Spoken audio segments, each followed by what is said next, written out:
La côte ouest des Célèbes. Des images qui illustrent l'impact de la double catastrophe, séisme suivi d'un tsunami. Ici, un pont.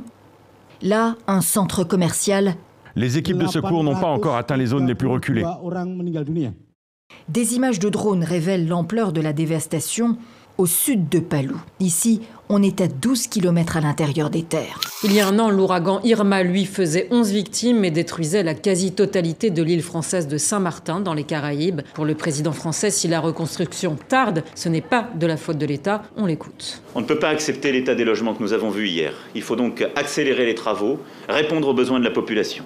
Je demande à tous les bailleurs de réaliser les travaux d'ici le 31 décembre. Si les travaux ne sont pas achevés à cette date, le préfet pourra enclencher une procédure pénale considérant qu'il relève de la catégorie des marchands de sommeil. Le Canada et les États-Unis ont conclu un accord sur l'ALENA. La gestion de l'offre sera modifiée. Les ministres de Justin Trudeau se sont réunis d'urgence dimanche soir. C'est une bonne journée pour le Canada.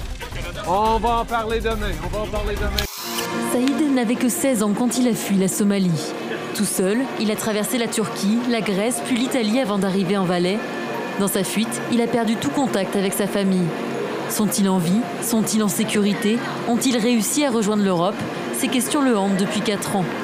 Pour trouver un début de réponse, il a rendez-vous à la Croix-Rouge. Bonjour. Bonjour, c'est les gars. Bien, et vous? Ce jour-là, c'est Laurence qui est chargée du premier contact. Je vais devoir vous demander des tas d'informations personnelles sur vous et sur votre famille. Seule solution, inscrire Saïd sur ce site appelé Trace the Face, littéralement retrouver le visage, une sorte de gigantesque photomaton en ligne. Vous êtes d'accord qu'on fasse ça? Oui, je suis d'accord. Alors, je vais prendre votre photo. Ok. Voilà. Une fois la photo en ligne, 2 options. Soit un proche reconnaît Saïd, soit c'est l'algorithme du site qui repère automatiquement sa famille dans la base de données.